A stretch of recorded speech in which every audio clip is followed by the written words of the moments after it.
रहे हैं nation view बीनाज त्यागी के साथ। रात के 8 बज चुके हैं। हाजिर हैं देश और दुनिया की हर उस खबर के साथ जो रखती है आपसे सरोकार। खबरों के हर पहलू और पक्ष से कराते हैं आपको रूबरू, ताकि आप खबरों पर बनाएं अपने सिटी को निष्पक्ष।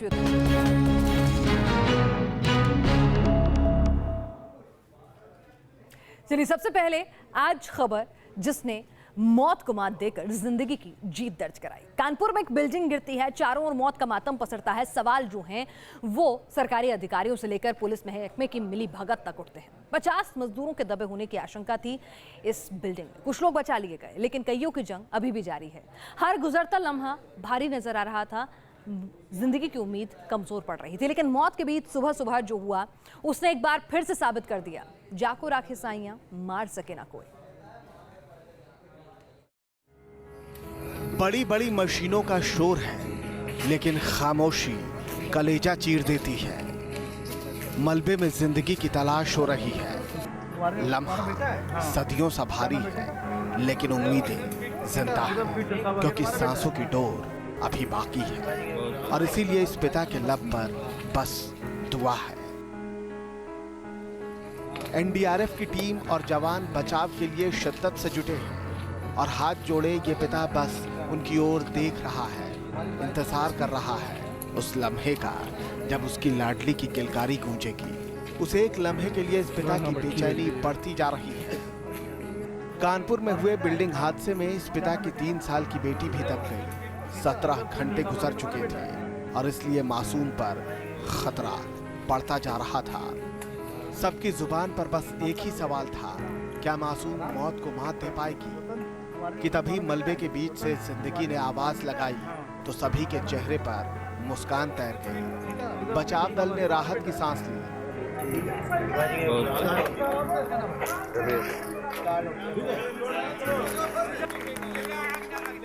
3 साल की सुशीला सकुशल बाहर निकाल ली गई तो पिता सीताराम ने भी राहत की सांस ली। तालियों की गड़गड़ाहट गूंज उठी। मौत के मातम के बीच हुए चमत्कार ने सबको सुकून पहुंचाया था। सब खुश थे और सीताराम को तो मानो उनकी दुनिया वापस मिल गई थी।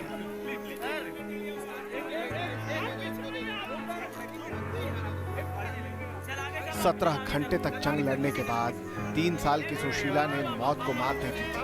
या शायद ये चमत्कार था जिससे सुशीला ने ये जंग जीत ली। न चेहरे पर कोई जख्म नजर आया, न हाथ पैर पर चोट के निशान दिखे। कान पर एक खरोच जरूर थी, लेकिन सीताराम के लिए तो उनकी लाडली का बच जाना ही काफी था। कानपुर से अनिल यादव के साथ टीम न्यूज नेशन।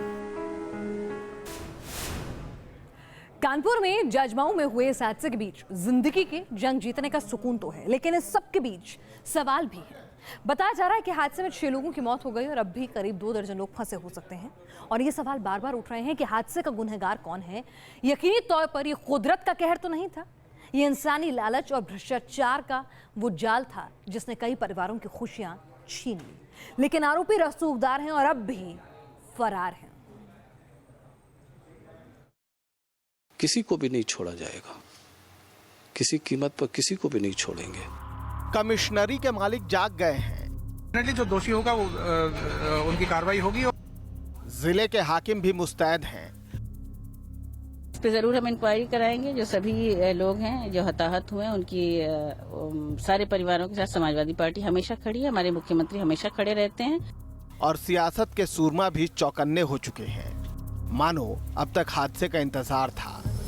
बीच शहर में 6 मंजिला बिल्डिंग बनती रही। अवैध निर्माण का शोर सुनाई देता रहा, लेकिन किसी ने रोका नहीं, किसी ने टोका नहीं। फिर अचानक बिल्डिंग समिदोज हो गई। कईयों की मौत हो गई और कई जख्मी हो गए। कुछ अब भी मलबे में मौत को मात देने में जुटे हैं, तो अब जैसे सब सजग हो गए हैं। दोषियों की तलाश तेज कर दी गई है। केडीए ने 5 सुपरवाइजर को सस्पेंड कर दिया है। 3 पर विभागीय कार्रवाई की जा रही है। कड़ी से कड़ी कार्रवाई इसमें निलंबन करने का जो कार्रवाई की गई है वो केवल निलंबन तक नहीं रहेगी, बल्कि इसमें कड़ी से कड़ी कार्रवाई की जाएगी और जो भी अंतर्ग्रस्त है सबके खिलाफ की जाएगी। सर जैसे कि बिल्डर के जो इसकी हम अलग से जांच भी करा रहे हैं। केडीए तो अलग जांच कर रहा है, इसके लिए प्रशासनिक स्तर से भी टीम गठित करके हम जांच करा रहे हैं इसकी। यह हादसा कुदरती नहीं और इसमें कोई मानवीय भूल भी नहीं। बताया जा रहा है कि तंग गली में इस 6 मंजिला बिल्डिंग का निर्माण एक अरबपति कारोबारी मेहताब आलम करवा रहा था। मेहताब आलम समाजवादी पार्टी का पूर्व जिला अध्यक्ष भी रह चुका है। मेहताब आलम पर प्रॉपर्टी कब्जाने, मारपीट करने जैसे 10 से ज्यादा केस दर्ज हैं। चकेरी थाना और जाजमऊ चौकी में उसका नाम हिस्ट्री शीटर के तौर पर दर्ज है। मेहताब आलम आज अचानक से सुर्खियों में आ गए हों ऐसा नहीं है। मेहताब आलम की हिस्ट्री सीट जाजमऊ पुलिस चौकी में पहले से ही खुली हुई है। आप देख सकते हैं जाजमऊ पुलिस चौकी में जो 12 हिस्ट्री सीटर्स हैं उनमें एक नाम मेहताब आलम का भी है। जाजमऊ इलाके के जो लोकल स्थानीय लोग हैं वो भी मेहताब आलम के खिलाफ मुंह खोलने की हिम्मत नहीं कर पाते हैं, लेकिन ऑफ द रिकॉर्ड जरूर बताते हैं कि मेहताब आलम ने अपने सियासी रसूख और अपने क्रिमिनल हिस्ट्री के चलते करोड़ों की प्रॉपर्टी कब्जाई और उनका जो अरबों का कारोबार खड़ा हुआ है वो उनकी दबंग छवि और उनका जो सियासी रसूख है उसके चलते इतना बड़ा हो पाया है। इस बिल्डिंग कांड में भी मेहताब आलम का नाम बार बार सामने आ रहा है, तो दूसरी ओर कानपुर विकास प्राधिकरण ने भी सफाई दी है। केडीए का कहना है कि अवैध निर्माण की रिपोर्ट 22 नवंबर को आई थी, कई बार नोटिस जारी की गई और 24 दिसंबर को बिल्डिंग सील कर दी गई, लेकिन फिर सील तोड़कर निर्माण कार्य शुरू कर दिया गया। हादसे के बाद से मेहताब आलम और कॉन्ट्रैक्टर दोनों फरार हैं। पुलिस उन्हें पकड़ने का भरोसा तो दे रही है, पर सवाल यह है कि आखिर इस अवैध निर्माण पर वक्त रहते क्यों नहीं रोक लगाई गई। आज जो सख्ती दिखाई जा रही है, अगर वक्त पर दिखा दी जाती तो यूं कई जाने जाया नहीं होती। कानपुर से अनिल यादव के साथ टीम न्यूज़ नेशन। यकीन नहीं होता कि कानून की सील इतनी कमजोर होती है कि वो टूटे और अगल बगल किसी को खबर भी ना हो। ये तभी मुमकिन हो सकता है जिन्हें कानून का पालन कराना है जब वो साथ मिले हों। बहरहाल आगे बढ़ते हैं, हम एक और अहम खबर आपको दिखाते हैं जो शर्मसार कर देगी हमें, क्योंकि इस कत्ल का गुनाह हमारे सर है। वो तड़पता रहा, लोग वीडियो बनाते रहे। वो जख्मी था लेकिन किसी ने वक्त पर अस्पताल नहीं पहुंचाया बल्कि वायरल करने के लिए वीडियो बना दिया। क्या यही इंसानियत है? आखिर क्या हो गया है हमें? क्या हमारे किसी की मदद से ज्यादा जरूरी है उसका वीडियो बनाना, तमाशा देखना? बेंगलुरु की ये घटना है। कोप्पल में ये शर्मसार कर देने वाली हरकत हुई है और शहर कोई भी हो सकता है, कमोबेश स्थितियां आजकल एक जैसी हो गई हैं। आज ये शख्स था जिसका कत्ल इंसानियत ने किया है, कल को आपका और हमारा कोई अपना या हम खुद भी हो सकते हैं, तो सावधान होइए। इन आंखों से आंखें मिलाएं तो कैसे, इन आंसुओं के लिए 2 शब्द कहें तो कैसे। आज मातम की भीड़ लगी है, कल तमाशबीनों का झुंड खड़ा था। आज आंसू पोंछे जा रहे हैं, कल सब खामोश खड़े थे। वो तड़प रहा था, वो चीख रहा था, दर्द से कराह रहा था, लेकिन भरी भीड़ में भी वो अकेला था। उसकी चीखें कानों ने सुनी नहीं, उसका दर्द आंखों ने देखा नहीं। वो मदद की गुहार लगाता रहा, लेकिन वो भीड़ तो सेल्फी वालों की थी, वो भीड़ तो वीडियो बनाने वालों की थी। और चीखता चीखता वो मर गया, लेकिन उससे पहले दम तोड़ गई इंसानियत। उससे पहले बेजान हो गए यहाँ खड़े लोग। बेंगलुरु के कोप्पला इलाके से आई इस शर्मिंदगी को जरा महसूस तो कीजिए। ये शख्स अली अनवर सड़क पर लहूलुहान पड़ा है। कुछ देर पहले KSRTC की एक बस ने उसे टक्कर मार दी है। बताया जा रहा है कि वो साइकिल से बाजार जा रहा था कि तभी बस ने उसे टक्कर मारी। वो बुरी तरह जख्मी हो गया, इतना कि उससे खड़ा भी नहीं हुआ जा रहा था। हादसे की वजह से वहां भीड़ इकट्ठी हो गई, लेकिन किसी ने उसकी मदद नहीं की।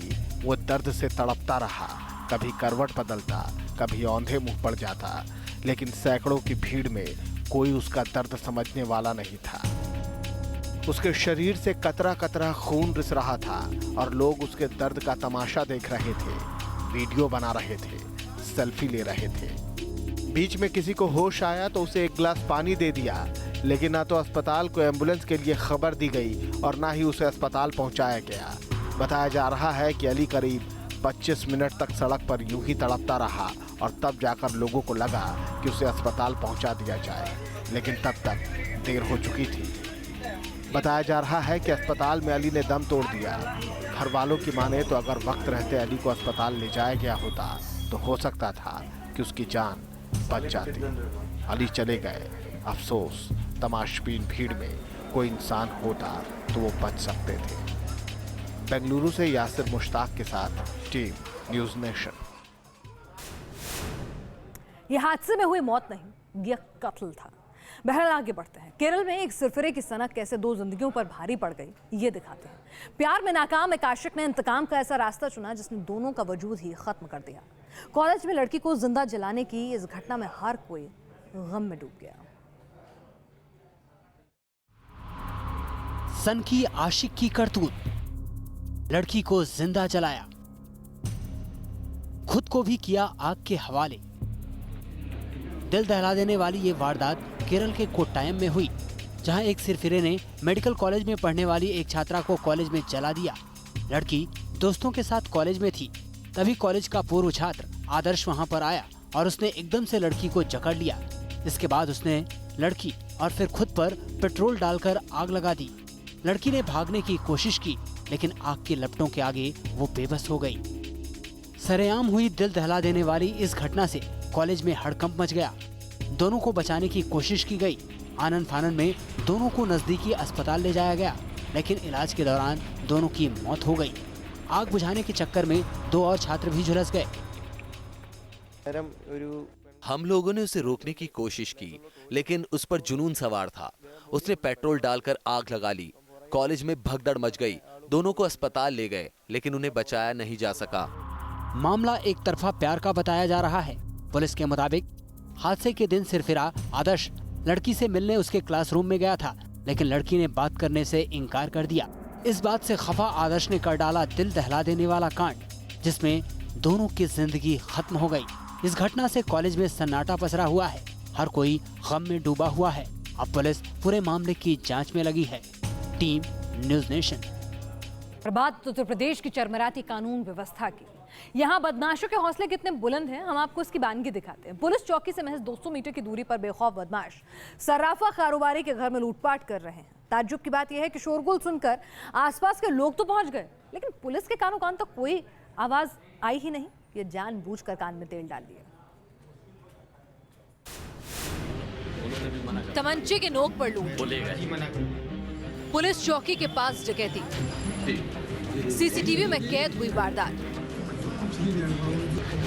तस्वीरें उत्तर प्रदेश के जालौन जिले की हैं। उरई के सुभाष नगर में रहने वाले सर्राफा कारोबारी राजीव महेश्वरी के घर में आधा दर्जन बदमाशों ने धावा बोल दिया। लुटेरे घर के बाहर मौजूद माली को बंधक बनाकर अंदर दाखिल हुए और लूटपाट करने लगे। तभी घर के दूसरे कमरे में मौजूद राजीव शोरगुल की आवाज सुनकर बाहर आए और बूढ़े पिता से लूटपाट कर रहे बदमाशों पर झपट पड़े।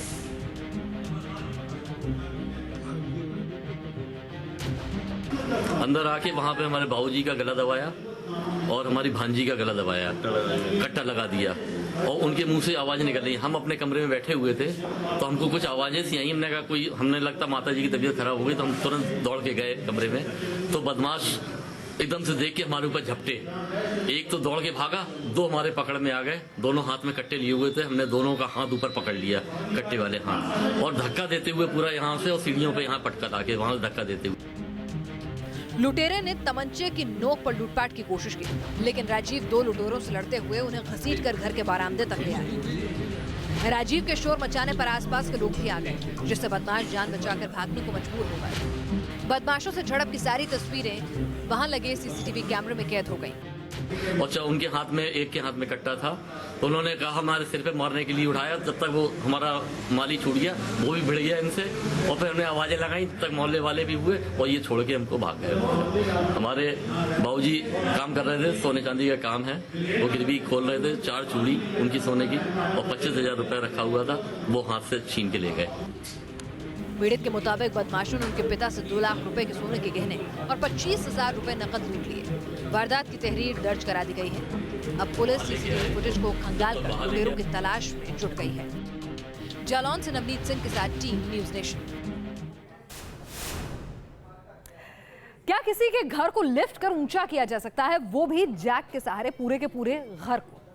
हुआ है ऐसा, देखिए इस रिपोर्ट में। जमीन से घर लिफ्ट, जैक लगाकर उठाया मकान। सैकड़ों जैक लगी हुई इन तस्वीरों को देखिए।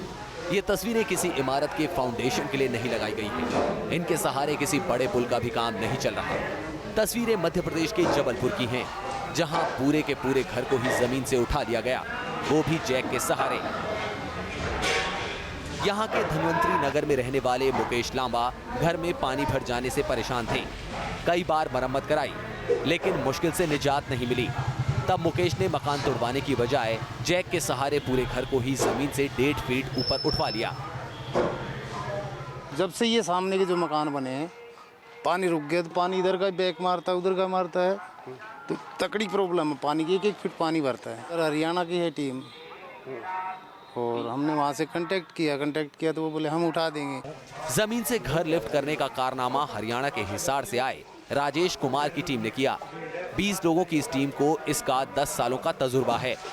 इसी टीम ने 400 जैक के सहारे 2600 वर्ग फीट में बने मकान को महज 6 दिन में लिफ्ट कर दिया। जैक के सहारे मकान लिफ्ट करने वाली टीम हरियाणा, पंजाब और दिल्ली में सैकड़ों मकानों को लिफ्ट कर चुकी है। बताया जाता है कि मकान लिफ्ट की इस तकनीक में घर की कुल लागत का महज 30% खर्च आता है। Team news nation.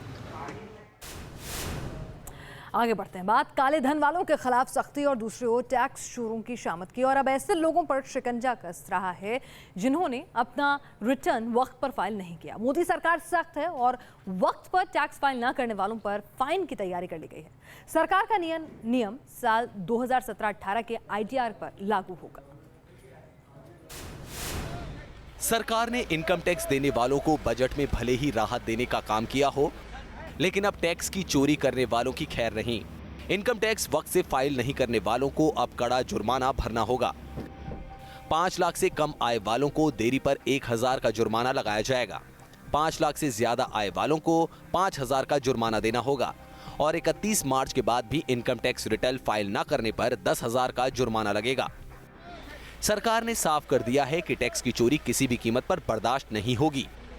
अभी तक जो टाइम मिला हुआ था रिवाइज रिटर्न फाइल करने का टाइम तो 1 साल तक और था, उसको हमने कर्टेल कर दिया है कि इसी फाइनेंशियल ईयर के अंतर्गत सभी करदाता अपनी रिटर्न फाइल करें। अगर टाइम में फाइल नहीं कर रहे हैं तो जिनकी आय 5 लाख से अधिक है, दिसंबर तक अगर उनको फाइल करेंगे तो 5,000 की पेनल्टी लगेगी। दिसंबर के बाद फाइल करेंगे तो 10,000 की पेनल्टी लगेगी। लेकिन जो छोटे करदाता हैं, 5 लाख से कम की इनकम के हैं, उनके 1,000 रुपये की पेनल्टी लगेगी। इतना ही नहीं, पॉलिटिकल पार्टीज को चंदा देने वालों पर भी सरकार की नजर है। अगर 2000 से ज्यादा कैश में किसी ने चंदा दिया तो उस पर भी नकेल कसी जाएगी। वास्तव में राजनीतिक दलों की पारदर्शिता रहनी चाहिए, और ये मैं इसलिए भी कह रहा हूँ, मैं राजनीति में लंबे समय से हूँ, और अगर राजनीतिक व्यक्ति ही अगर देश के प्रति ईमानदार नहीं है तो देश का भला कैसे होगा। इसलिए मुझे लगता है ये एक अच्छा कदम उठाया गया है, इसके अच्छे परिणाम और सही लोग राजनीति में आएंगे। आंकड़ों की माने तो 50 लाख कंपनी में से सिर्फ 9.5 लाख कंपनियां ही ITR फाइल कर रही हैं। ऐसे निजी खातों की पहचान की जा रही है जिसमें लेन देन संदेह के दायरे में है। अब तक 18 लाख खाते ऐसे मिले हैं जिनमें नोटबंदी के बाद 5 लाख की रकम जमा कराई गई है। 2 दिनों में 13 लाख खाता धारकों को नोटिस भेजा जा चुका है। सरकार एक तरफ टैक्स चोरों को कड़ी हिदायत दे रही है, तो वहीं टैक्स के दायरे से बाहर के लोगों से 5% का टैक्स देकर देश बनाने की मुहिम में शामिल होने की अपील भी पहली बार ही की गई है। ITR ना फाइल करने वालों पर भी सरकार ने शिकंजा कसने की तैयारी कर ली है। अब उन पर जुर्माने की तैयारी में है सरकार। दूसरी तरफ अगर आपने नोटबंदी के दौरान 5 लाख से ज्यादा रकम बैंकों में जमा की है तो उसका सवाल जवाब से भी अब आपको गुजरना पड़ेगा। जाहिर तौर पर सरकार आयकर रिटर्न ना भरने वालों और कर चोरी और करने वालों को छोड़ना नहीं चाहती। वीडियो जर्नलिस्ट कमल किशोर के साथ सैयद आमिर हुसैन, न्यूज़ नेशन, दिल्ली। तो ये थी देश और दुनिया की हर वो खबर जो रखती है आपसे सरोकार नेशन व्यू में।